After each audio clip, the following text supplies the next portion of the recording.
Welcome, dear friends. Here we are, another week, another study of the Spiritist magazine. We're so blessed to be together. Make sure we can all hear well. We are so blessed to be here with these beautiful teachings of the Spiritist magazine. As always, we remind everyone to visit spiritistmagazine.org. There you'll be able to download all of the issues of the magazine free of charge, as well as the link to the app of the Spiritist magazine.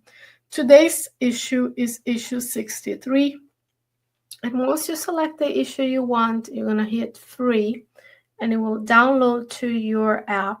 As you can see, the bar is filling up. And once it says show, you will see and you'll be able to read all of the articles of the magazine anywhere and everywhere as we carry our phones everywhere we go. Today's article is titled Peace and Light by the Spirit Meimei through the mediumship of Francisco Candido Xavier. And here we go. We can make it zooming. It'll be a little harder for you to see if you're watching this live because the screen is adjusting, but no worries. Today, as we talk about peace and light in a world of trials and expiations, undergoing the planetary transition, we will, as always, remind ourselves that Jesus is at the helm as the spiritual governor of the planet, and he knows what we need. So today we'll talk about peace and light because that's what you and I and the many spirits all around us also need. Here we have, friends, we have issue 63 is the one you see on the screen if you're watching this. Beautiful cover, amazing graphics. And I'm going to scroll all the way to page 22, which is roughly halfway through the magazine. And you see from Meimei and Chico Xavier. Let's take this moment to look at the beautiful scenery and feel present right now with so much peace and so much light in our lives, because the good reign in the world, even if evil is loud around us, right? Even Christ had his antagonists, so we will also face difficulties in this life. Meimei says, difficult days we cross on earth. You hear, right? We talk about how difficult it is. We have many countries engaging in actions. We have many wars around the world. We still have famine. We still have difficulties. We have disease. And that's what a world of trials and expiations is. If you look behind me this way, we have the Gospel according to Spiritism on chapter 3. It's very good for you and I to remind ourselves that we are in a world of trials and expiations. And chapter 3 will give to you the different types of planets that are present on the universe and what characterizes the different planets. And right now, evil is trying to dominate the good in our planet, but we are transitioning. We're choosing the good. So Meimei says, and you recall what you know. The news reports the increasing antagonism among society, right? We have people being enticed against people, antagonism. We are not able to coexist peacefully because we only can deal with people who agree with us. Disagreements dominate social classes, complaining about the diplomacy and understanding of leaders to end destructive conflicts, right? You and I are currently arguing what should our leaders do in times of war? What should our leaders do in times of threats to safety, public safety? Where the leaders are there to do what's best for all of the populace, right? So it's a big responsibility to be a leader. Overreactive news alerts. We have this all the time. This is a blast machine. The same way I showed you Kardec Radio and the Spiritist Magazine app, this thing can beep to the end of the earth. Beeped until the cows come home. So we have to triage our notifications, our social media, so that we are not overreactive. We are aware, we are educated, but not overreactive. It's because overreactive news alerts from the press traumatizes thousands of people, because you and I are now knowing of things that happen across the world who may affect our lives, but there's very little we can do over there. There's a lot we can do here. If you are multi-millionaire, multi-billionaire, we talk about how your impact in the world can be different. But for most of us, the impact is local, is within and around our circles of influence. So we need to go and help. Family disengagement due to impulsiveness, assaults, mass complaints, disturbance of opinions, or natural disasters that concern community life almost all over the world. That is the experience of humanity on the earth, right? When we are not at war, we have a hurricane, and then we have a situation here, natural disaster. We have people complaining. So what do? She says, Meimei, all these dark elements coupled with individual problems, what does it result into? Create a psychological dilapidation that affects millions of people in their work of public spaces, establishing an atmosphere of tension that deforms personalities and consumes a large contingent of forces. So when you and I go around the world, or the majority of the human beings incarnated go around overreactive to these dark elements that we see, we have psychological dilapidation. So our psyche is unbalanced and create this atmosphere of tension that changes our personality. So millions of people are going out in the world, in their workplaces, in their schools, in public spaces, grocery stores, regular malls, working in the street, and we have this tension around us. No wonder why the collective is angry and the collective is super tense, right? So once we understand and we know, then we can act. We can act, not react. It is within this framework that the laws of the Lord engage us to serve in today's world, right?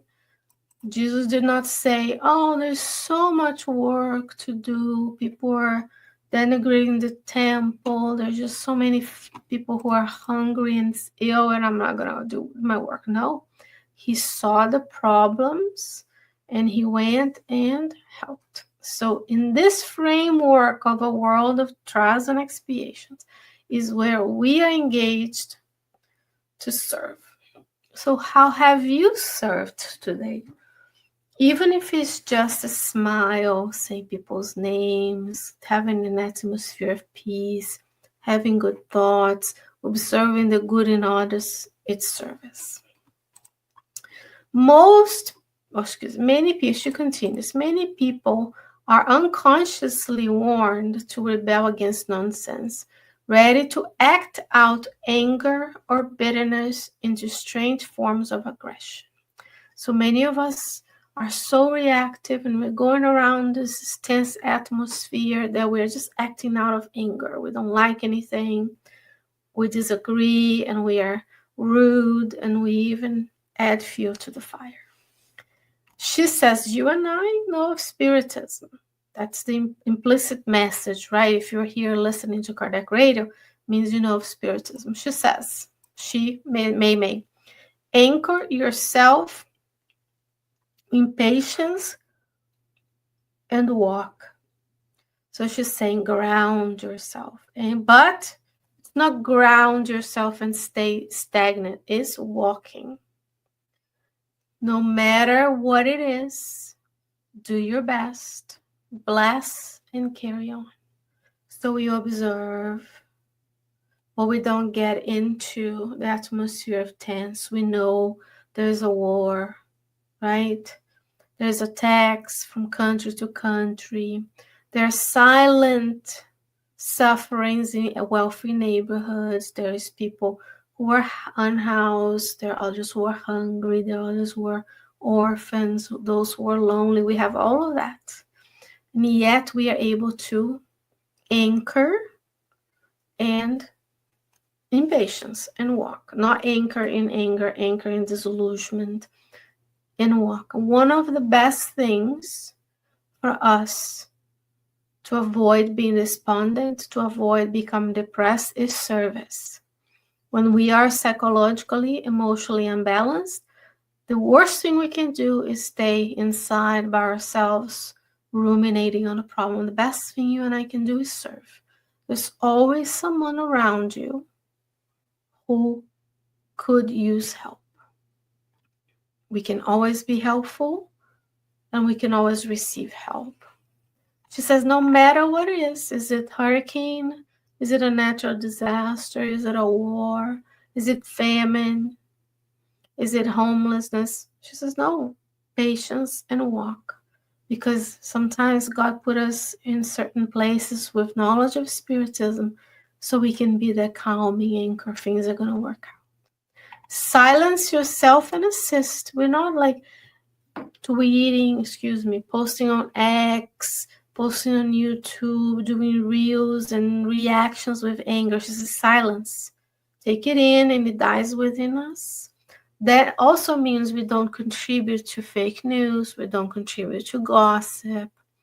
Because we see the lack of good that usually it's a result of ignorance. Jesus said many more are ignorant than evil, right? So lots of us are incurring an error and doing things that are damaging to ourselves and millions of others out of ignorance of the good. But then we don't get, in a sense, contaminated with those emotions that we talked about, the psychological derangement, so that we are able to anchor and walk, doing our best, blessing and carry on. Silence yourself and assist. Whatever you are, spread the goodness. Now she's going to give us a lot of examples. Spread the goodness of comforting words and offer the blessing of your smile of peace and fraternity. So we center ourselves, we pray, we connect with our guardian angels, we ask for how can I be of help in the situation. We don't inflame, we quench the fire that is happening around us.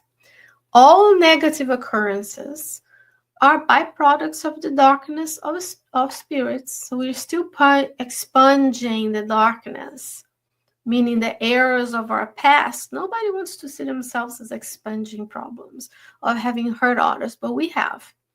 All we have to do is read the books of Andrea Louise and Manuel, and we're going to see that in previous lives, it's very likely that you and I hurt one another. And then what happens? In this life, we return and we have to experience things to expunge those darkness. In the whirlwind of shadows, heaven does not ask us to be stars. None of us is asked to raise to the level of Jesus and go live on the sun and give energy and life to other planets. What is asking? What is being asked of us? It is enough for each of us to commit ourselves to kindle a ray of light in God's name. So the smallest of things we can do that bring the good to others, it's enough. Everything that we see around us is a byproduct of the collective darkness that we still as humanity carry. Otherwise, we wouldn't be reincarnated on the earth. But every time we choose an action, every second, we can kindle a ray of light in God's name, and then light will spread. Therefore, peace will reign inside of ourselves so we can walk, we can spread the goodness, that we can serve one another, and then by reference, we're serving God as well. Isn't that beautiful, friends? With everything that is happening around us, Meimei comes to you and I to show us that peace, anchoring ourselves in peace, and kindling the light, allow us to be of service to one another. So this is from the book God Awaits by Meimei and through the medium Francisco Candido Xavier. Vanessa Silone has a beautiful study session of this book at Kardec Radio. And if you're here at Kardec Radio on Tuesdays at 8 p.m. with the Spiritist magazine, you already know that Kardec Radio has many, many, many more programs for you and I to nourish our souls. As always, dear friend, visit spiritistmagazine.org as well as spiritistmagazine@gmail.com. Until next time, many, many blessings. God willing, I'll return next week with another study. Until then, may you stay well, may you stay safe, may peace and light live within you. Take care. Bye-bye.